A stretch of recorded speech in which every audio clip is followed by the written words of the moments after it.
साथियों, इस वीडियो में हम अमीर खुसरो के जीवन के बारे में जानेंगे और कई प्रतियोगी परीक्षाओं में या फिर ये कहें कि 8th से 12th तक की बुक्स में भी अमीर खुसरो के जीवन परिचय की आवश्यकता पड़ती है, तो उस दृष्टि से ये बहुत ज़्यादा महत्वपूर्ण है। और आप लोग चैनल को सब्सक्राइब ज़रूर कर लें, जिससे इस प्रकार के जो भी परिचय रहें, जीवन परिचय रहें, वो आपके पास पहुँच जाएँ। देखिए, इनका पूरा नाम क्या था? अबू अल हसन यमीनुद्दीन अमीर खुसरो, तो ये उनका पूरा नाम था। इनकी जन्म तारीख और समय 19 मई 1253 में इनका जन्म हुआ था, जो कि पटियाली नाम की एक जगह है, वहाँ पर। इनकी मृत्यु अक्टूबर के महीने में 1325 में दिल्ली में हुई थी। और इन्हें कहाँ दफन किया गया? तो हजरत निजामुद्दीन औलिया दरगाह, नई दिल्ली में इनको दफन किया गया। इनकी माता का नाम हजरत बीबी दौलत नाज था। इनके पिता का नाम आमिर सैफुद्दीन मोहम्मद था। 8 वर्ष की उम्र में वे प्रसिद्ध सूफी हजरत निजामुद्दीन औलिया के शिष्य बने। 7 वर्ष की अवस्था में अमीर खुसरो के पिता का देहांत हो गया। खुसरो ने अपना सारा जीवन राज्याश्रय में ही बिताया। मतलब कि राजा के यहाँ रहकर ही पूरा जीवन इन्होंने अपना व्यतीत किया। सबसे पहले उन्हीं ने अपनी भाषा के लिए हिंदवी शब्द का उल्लेख किया। जो हिंदवी शब्द मिलता है, अमीर खुसरो ने ही इसका इस्तेमाल किया था। वे फारसी के कवि थे, फारसी भाषा के कवि थे। उनको दिल्ली सल्तनत का आश्रय प्राप्त हुआ था।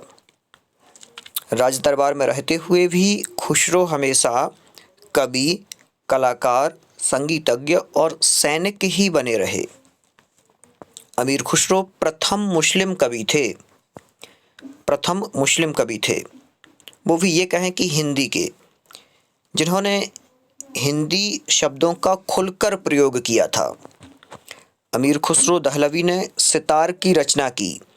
वीणा और वेंजो, जो कि इस्लामी सभ्यताओं में प्रिय था, तो उसको मिलाकर उन्होंने सितार का आविष्कार किया। कुछ लोग इसे गिटार के नाम से भी अभी वर्तमान में जानते हैं। निजामुद्दीन औलिया ने अमीर खुसरो को तुर्कल्लाह की उपाधि दी थी। इनकी जो उपाधि है, ये तुर्कल्लाह की उपाधि दी थी निजामुद्दीन औलिया ने। चित्तौड़ पर चढ़ाई के समय भी अमीर खुसरो ने अलाउद्दीन खिलजी को मना किया था, लेकिन वो नहीं माना, इस प्रकार से प्रचलित है। अमीर खुसरो अरबी, फारसी, तुर्की, हिंदी आदि और भी भाषाएं, जिसमें ये भी कहा जाता है कि संस्कृत का भी कुछ ज्ञान रखते थे। यह फारसी के प्रतिभाशाली कवि थे। इन्होंने कविता की 99 पुस्तकें लिखीं, जिनमें कई लाख के लगभग शेर थे, पर अब उन ग्रंथों में से केवल 20-22 ग्रंथ ही प्राप्य हैं। उन ग्रंथों की सूची इस प्रकार से है, जिसमें मसनवी, कुरानुसादैन, वही सारे के सारे फारसी और उर्दू के शब्द ही यहाँ पर हैं, और उन्हीं फारसी उर्दू शब्दों में ये पुस्तकें हैं।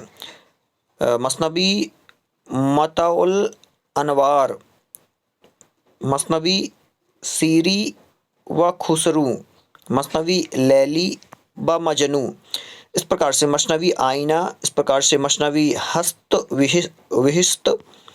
तो ये कुछ पुस्तकों के नाम हैं, और ऐसी पुस्तकें हैं जिनको पढ़ने में भी थोड़ा सा अजीब सा लगता है।